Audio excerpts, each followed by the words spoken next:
Red cross 84 branch તેમજ Lions club of Surat સક્ષમ અને લોકદ્રષ્ટિ આઈ બેંકને વધુ એક દેહદાન અને ચક્ષુદાન ચોવટિયા પરિવારે અર્પણ કર્યું। અમરેલી જિલ્લાના સજિયાવદર ગામના વતની હાલ પર્વત પાટિયા ડીવી પાર્કમાં રહેતા પ્રણામી ધર્મ સાથે રહીને શ્રી કુલજમ સ્વરૂપ કીર્તન સહુરમાં પ્યારેલાલને કહ્યું કે જે ખેલ આપે માંગ્યો તે આપના મારે બાનાવેલ તે આપે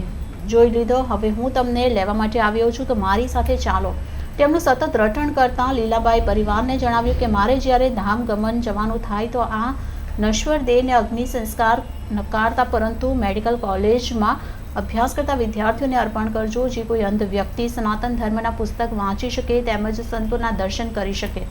લીલાબા કનુભાઈ ચોવટિયા 75 વર્ષીય પરમધામ જતા પુત્ર સંજયભાઈ, પ્રફુલભાઈ, નીતિનભાઈ, યોગેશભાઈ, પુત્રી સંગીતાબેન, સંજયકુમાર વઘાસિયાએ ડૉક્ટર પ્રફુલભાઈ શિરોયાનો સંપર્ક કરી લીલાબાના દેહદાન ચક્ષુદાન માટેના સંકલ્પની વાત કરી હતી। કિરણ મેડિકલ કોલેજમાં દેહનું દાનના ડીન ડૉક્ટર આર.ડી. પટેલ, ડૉક્ટર ઝબ્બા રાગુરુ અને કોર્નિયલ અંધત્વ મુક્ત અભિયાનમાં લોકદ્રષ્ટિ ચક્ષુ બેંકના ડૉક્ટર પ્રફુલભાઈ શિરોયાને ચક્ષુ અર્પણ કરવામાં આવ્યા હતા।